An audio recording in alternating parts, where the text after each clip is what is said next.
Hello friends, back to my channel Raju Mithu ব্লগে স্বাগত জানিয়ে তোমাদের কাছে নতুন করে একটা ভিডিও নিয়ে আমি চলে এসেছি। দেখো, আজকে বানিয়েছি তাল আর চালের গুঁড়ো দিয়ে তালের পোড়া পিঠে। এটা আমি গ্যাসের চুলাতেই বানিয়েছি, কলা পাতা ছাড়া। তো চলো দেখে নাও কীভাবে বানিয়েছি।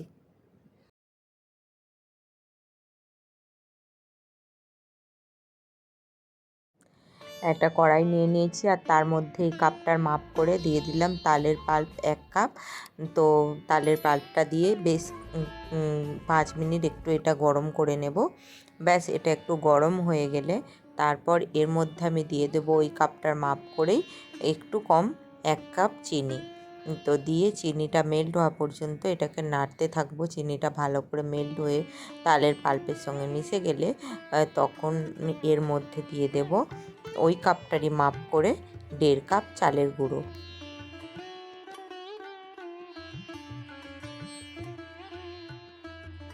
1.5 কাপ চালের গুঁড়ো দিয়ে দিয়েছি। আর যেহেতু এর মিষ্টি খাবার, তাই এর মধ্যে একটু লবণ দিয়ে দিলাম। যে কোনো মিষ্টি খাবারে কিন্তু একটু লবণ দিলে তার স্বাদ বেড়ে যায়। আর দেখো, এখানে এটা মিশ্রণটা তৈরি করার সময় একটু দুধ দিয়ে দিলাম। দুধ দিয়ে তোমরা এটা তৈরি করবে। পারলে দুধের জায়গায় জলও দিতে পারো, আমি এখানে দুধ দিলাম। আর দেখো, কিছুটা পরিমাণে নারকেল কুচানো এর মধ্যে দিয়ে দিলাম। ভালো করে এই মিশ্রণগুলোকে মিশিয়ে আমি একটা সুন্দর ডো তৈরি করে নেব। যতক্ষণ পর্যন্ত এটা একটা সুন্দর মিশ্রণ তৈরি হচ্ছে আর কড়া থেকে ছেড়ে যাচ্ছে, ততক্ষণ এটা ভালো করে নেড়ে নেড়ে তৈরি করো। তো যাই হোক, আমার মিশ্রণটা রেডি হয়ে গেছে। তারপর আর একটা কড়াই নিয়ে নিয়েছি, তাতে অয়েল ব্রাশ করে একটা বাটার পেপার দিয়ে দিলাম। এখানে কলা পাতা থাকলে তোমাদের কাছে কলা পাতা দিও। আমার কাছে কলা পাতা ছিল না, আমি তাই বাটার পেপার দিলাম। দিয়ে তার ওপর ওই মিশ্রণটাকে একটু একটু করে দিয়ে দিলাম। দিয়ে ভালো করে হালকা হাতে এটাকে চেপে চেপে ভালো করে সেট করে দেব।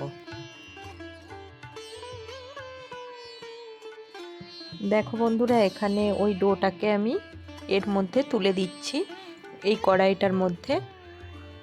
আর এইভাবে এটা তুলে দিয়ে হাতের সাহায্যে এটা চেপে চেপে সেট করে দেব। ওপরটা যেন প্লেন হয়ে থাকে। তো খুন্তিতে করে প্রথমে করছিলাম, অতটা হয় না। তো এটা যেহেতু একটু গরম ছিল, একটু গরম অবস্থাতেই করবে, হালকা গরম যখন থাকবে। একবারে যেন ঠান্ডা করে নিয়ে দাওনি। তো তখন ওই একটা বাটির মধ্যে জল নিয়ে জল হাত করে করে এটাকে আমি সেট করে দিলাম। এইভাবে এটাকে সেট করে দিয়ে বাটার পেপার আর একটা এর ওপরে বাটার পেপার দিয়ে দেবো। বাটার পেপার দিয়ে ঢাকা দিয়ে ভালো করে এটাকে মুড়ে সেট করে এটা কড়াইটা একটা ঢাকনা দিয়ে এঁটে দেবো।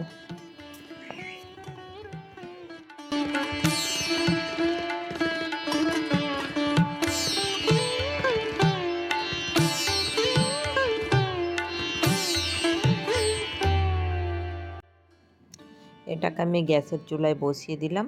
এটা আমি 20 মিনিট এইভাবে একদম হালকা আঁচে রেখে দেব। তো 20 মিনিট পর দেখো, এটাকে আমি খুলে দেখছি। তো 20 মিনিট পর এই ওপর দিকটা শক্তও হয়ে গেছে। আর এটাকে আমি উল্টো করে দেব, মানে এই ওপর দিকটা নিচে করে দেবো, নিচের দিকটা ওপরে। তাই একটা কড়ার উপরে প্লেট দিয়ে দিলাম, প্লেট দিয়ে এইভাবে উল্টে দিলাম। উল্টে দিয়ে দেখো নিচের দিকটা কি সুন্দর হয়েছে। আর এই পোড়া পিঠে মানে একটু না পোড়া পোড়া হলে ভালোও লাগবে না খেতে। তো নিচের দিকটা সুন্দর পোড়া পোড়া হয়ে গেছে আর লাল লাল হয়ে গেছে। আবার আমি এটাকে উল্টে দিলাম, উল্টে দিয়ে নিচের দিকটাও ওইভাবে 20 মিনিট রেখে দেব।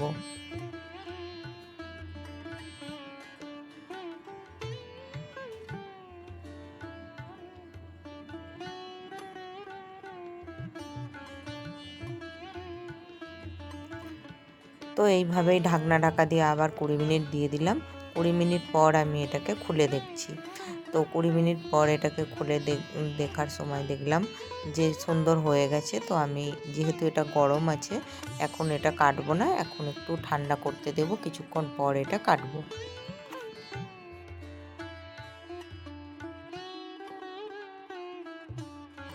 দেখো বন্ধুরা, এটা ঠান্ডা হয়ে গেছে। এটা কড়ার উপর থেকে তুলে নিচ্ছি, কাগজগুলো ভালো করে পরিষ্কার করে দেব।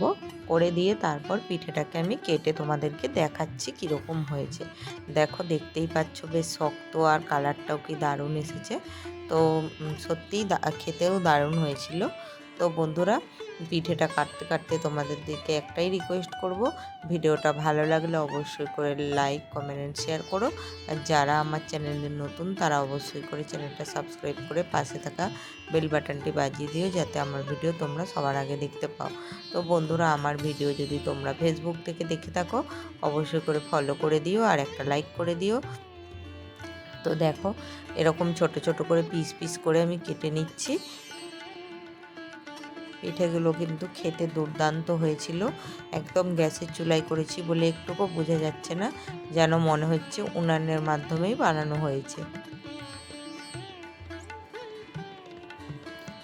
তো চলো বন্ধুরা, আবার আসবো নতুন একটা ভিডিও নিয়ে খুব তাড়াতাড়ি। ততক্ষণ ভালো থেকো।